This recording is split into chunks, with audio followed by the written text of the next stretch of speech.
So whenever you have somebody that comes along who's absolutely amazing and brilliant and extraordinary in the black community, somebody who's supposed to be the next Elon Musk, the next Mark Zuckerberg, we abort their potential early. We stunt their growth because all we do is we train them on how to be an employee. That's what we train them on how to go and you can go get a job as a programmer for IBM or whatever. We don't think about like, okay, what's required to build the capital base and the support system that will really allow this young man to really fly, that will allow this young woman to really become the billionaire mogul and job creator that she's supposed to be, instead of shrinking her and making her an employee. This is a mindset, people.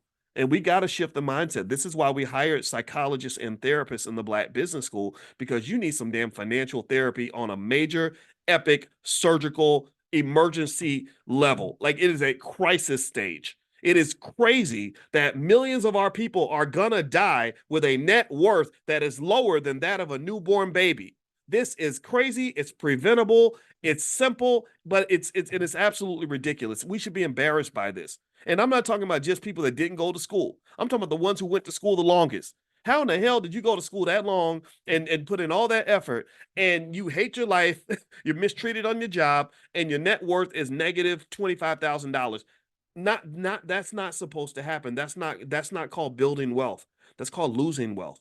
So that's where I stand. That's what I believe, and I stand by it because I have complete confidence in everything that I know. I don't know everything, but I'm learning and I'm growing and I'm figuring things out. So literally, the way I talk to you 3 years from now is going to be different from the way I'm talking now, because in 3 years I'm going to be smarter than I am right now because I'm always thinking about this problem. So anyway, I'm done. I'm gonna finish up for today. I'm gonna answer a few more questions and we'll bounce out. I try to keep this in the 30 to 45 minute range, but sometimes the Holy Ghost gets me, and I just keep on going. Adrena Broussard says, "Do you know anything about utilizing self-directed IRAs to buy property?" There are ways to do that. There are rules in terms of how you use IRA money and 401k money. I would encourage you to maybe speak to whoever the banker is that's kind of helping you manage your IRA or your 401k or 403b or whatever it is, and make sure that you are minimizing the tax burden, because I know that there are special exceptions when you go buy property. If you use the money to make a down payment on a home, they give you a big tax break on that. Let's see, is Palantir a good stock for options trading? Asked Olivia. I don't think it is, but I don't have it in front of me, so I can't say for sure.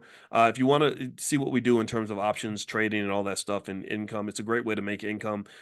Feel free to go to drboyceprime.com, or you can also, if you want to, I have a free training called How to Make Money Without Working. If you text the word money to 87948, text money to 87948, you can watch that, and I guarantee you it's going to rock your world. It'll change your life. Everybody loves that. It's been seen by probably about 250,000 people now, and I know that I just know you're going to like it. It'll be different from anything you've ever seen.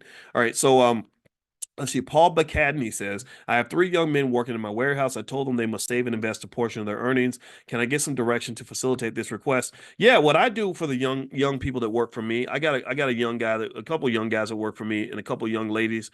I do like a matching program, and I told them. Now one of them is my son. Like, I married his wife, his mother, and so he's a son to me. And but he's not my biological son. He is a great dad. His dad's a great guy. We work together to raise him together. Anyway,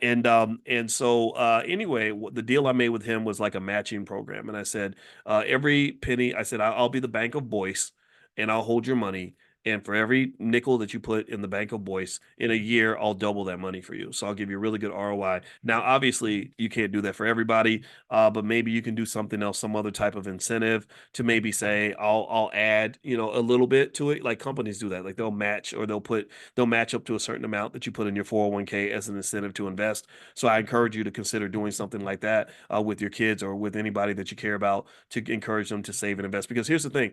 Um, a teenager who starts investing young and makes that part of their habit and makes that part of their natural flow, where they have the money automatically being pulled out of their account, is going to be drastically wealthier than most young people. Most young people don't really start saving and investing for retirement or anything until their maybe late 30s or even early 40s.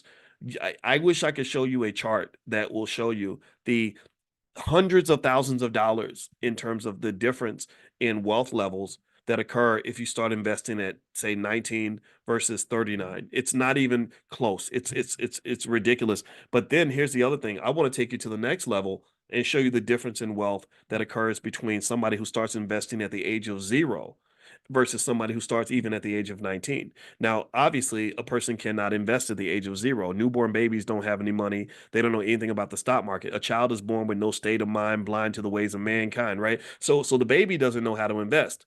That's where you're supposed to step in because wealth building, true wealth building at the highest levels is a team sport. True wealth building at the highest levels is like a game of basketball. I cannot win the NBA championship playing by myself. I need to have teammates. So when it comes to economics, if you have no teammates, that right there explains a good 60% of why you ain't got no wealth.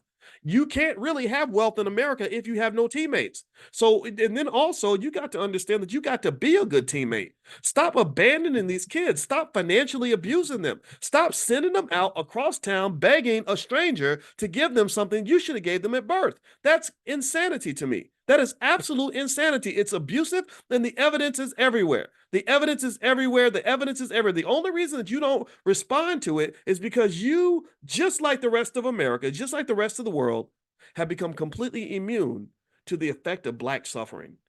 It ain't just racist people who don't think black people feel pain. You've seen those studies, right? Let me know if you've seen those studies where they say that a lot of white people believe black people feel less pain than other people. Anybody heard those studies?